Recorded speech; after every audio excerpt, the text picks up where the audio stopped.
Assalamu alaikum everyone. In this video we will discuss about Prezi, which is very important in English subject. अगर कोई CSS करता है तो उसमें भी इंग्लिश प्रेसी बहुत ही अहम रोल प्ले करती है। तो हम इसमें इसकी डेफिनेशन को डिस्कस करेंगे, एक्सप्लेनेशन, फिर इसकी एग्जांपल्स। जब हम एग्जांपल समझेंगे तो हमें समझ आ जाएगी कि इंग्लिश प्रेसी क्या होती है। प्रेसी में बेसिकली हम देखें तो क्या होता है, प्रेसी में ये होता है कि कोई पैराग्राफ हमें दिया जाता है, हमने उसको शॉर्टकट करके लिखना होता है। अगर हमें 15 वर्ड्स सेंटेंसेस का पैराग्राफ दिया गया है तो हमने टू द पॉइंट उसमें बात करनी है, कट ऑफ करके। तो उसको हमने 7 लाइन्स में लिखना है। 15 लाइन का जो हमें पैराग्राफ है उसको हमने 7 लाइन्स में कैसे लिखना है, तो ये हमारे पास प्रेसी में आ जाता है कि हम उसको कैसे शॉर्टकट करते हैं। तो ये सारा कुछ हम प्रेसी में पढ़ेंगे। जब हमारे पास अगर हम इतना बड़ा सेंटेंस दिया गया है, उसमें हमारे पास सब्जेक्ट भी है, वर्ब भी है, ऑब्जेक्ट भी है, प्रीपोजिशन भी है, एडवर्ब भी है, कंजक्शन भी है, तो ये हमारे पास क्या होता है, प्रेसी में आ जाता है। उसमें सारी ग्रामर आ जाती है। तो हमने उसको क्या करना होता है, शॉर्टकट फॉर्म में लिख देना होता है। मतलब कि जो सेंटेंस है उसकी बात क्या कन्वे की गई है, क्या कहा जा रहा है उस सेंटेंस में, उसको भी हमने लिखना होता है। ठीक है, जब हम उसको शॉर्टकट कर देंगे तो बात का मतलब वही रहेगा, सेम। तो लेकिन हमने उसको क्या कर देना है, शॉर्टकट फॉर्म में जब हम उसको लिख देते हैं, कोई पैराग्राफ को, कोई सेंटेंस को, तो वो हमारे पास प्रेसी में आ जाता है। Certainly a precis in the context of writing refers to a clear and concise statement that convey information efficiently. It eliminates unnecessary words and provide a straightforward explanation or examples. पैसे में क्या करते हैं कि क्लियर और concise statement हमें दी जाती है। ठीक है, जो इन्फॉर्मेशन दी जाती है हमारे पास वो क्लियर और कंसाइज होती है। ये इसमें क्या होता है, गैर ज़रूरी वर्ड्स होते हैं उनको हम कट ऑफ कर देते हैं। तो उसमें जो एक्सप्लेनेशन, जो एग्जांपल्स दी जाती हैं वो बिल्कुल ही हमारे पास सादाज होती हैं। हम उसको स्ट्रेट फॉरवर्ड कह सकते हैं। हम कोई चीज़ कहते हैं कि ये बहुत ही सीधी सीधी उसमें बात कर दी जाती है। तो इसकी अगर हमें स्टेटमेंट है हमारे पास, the cat quickly climb the tree. तो ये हमारे पास स्टेटमेंट दी गई है। इसके एक्सप्लेनेशन देखते हैं। The cat is a specific and identified subject of the sentence. तो जो कैट है ये हमारे पास किस में आ जाता है, सब्जेक्ट है। कैट हमारे पास नाउन भी है और ये हमारे पास सब्जेक्ट भी है। सब्जेक्ट ऑफ द सेंटेंस है quickly add a brief description of how the cat climb.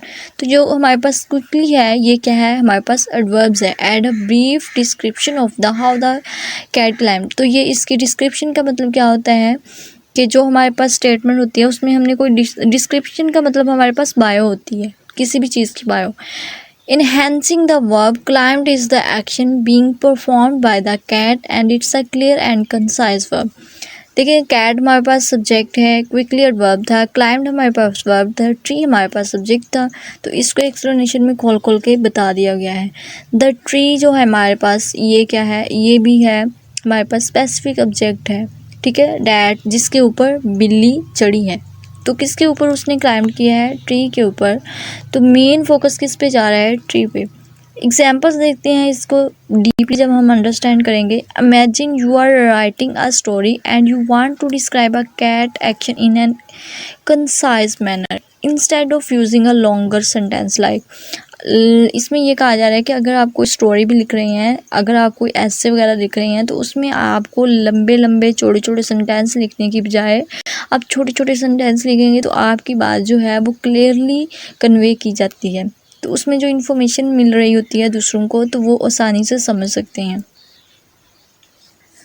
आप लोगों ने बहुत सारे सेंटेंसेस पढ़े होंगे। सेंटेंसेस होते हैं, ऐसे होते हैं, स्टोरीज होती हैं। कुछ स्टोरीज होती हैं बहुत ही सिंपल्स होती हैं जो बच्चे आसानी से याद कर लेते हैं, और कुछ हमारे पास इतनी कम्प्लेक्स होती हैं, आउटस्टैंडिंग होती हैं। उसमें जो वर्ड यूज़ किए जाते हैं बहुत ही आउटस्टैंडिंग होते हैं, कम्प्लेक्स होते हैं, जिनको समझना तो दूर की बात है, बच्चों को उनका मतलब भी नहीं आ रहा होता। तो इसका मतलब ये होता है कि हम कोई ऐसे राइट कर रहे हैं, तो हमारे पास स्टोरी है उसको हम राइट कर रहे हैं, तो हमारे पास जो वर्ड्स हैं हमने यूज़ किए हैं उसमें, तो वो बहुत ही इजी होने चाहिए, सादा से होने चाहिए, ताकि आप लोगों को पैराग्राफ भी समझ आ जाए, बात जो की गई है वो भी समझ आ जाए।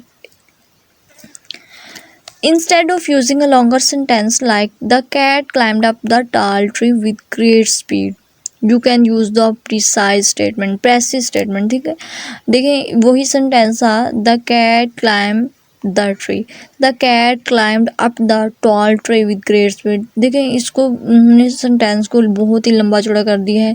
इतना बताने की क्या ज़रूरत थी कि टाल ट्री है, ग्रेट स्पीड है, बस वो चढ़ गई है ट्री के ऊपर, तो बस उसको मेन फोकस तो उसका चढ़ना ही था कि दरख्त के ऊपर उसने बिल्ली चढ़ी है। तो इसका ये मतलब नहीं है कि वो कैसे गई, भागती गई, दौड़ती गई, ये फजूल की चीज़ होती हैं। इसको जब हम ख़त्म कर देते हैं, अननेसेसरी वर्ड्स हैं ये। देखें टाल ट्री, टाल भी अननेसेसरी है, ग्रेट स्पीड जो है ये भी अननेसेसरी वर्ड्स हैं। You can use the precise statement the cat quickly climbed the tree which convey the same information in the more efficient way. बात एक ही है, कन्वे की गई, लेकिन इसको क्या है डिसेंट तरीके से सिंपल और सादा अल्फाज में बयान किया गया है, तो ये हमारे पास बहुत ही इफ़ेक्टिव सेंटेंस है। तो प्रेसी का मतलब होता है कि हम जो अननेसेसरी वर्ड्स यूज़ किए जाते हैं, जो लॉन्गर सेंटेंस हैं, उनको जब हम शॉर्ट फॉर्म में लिख देते हैं तो हमारे पास प्रेसी होती है। प्रेसी का मतलब बेसिकली हमारे पास यही होता है, और आज की हमारी वीडियो यही थी।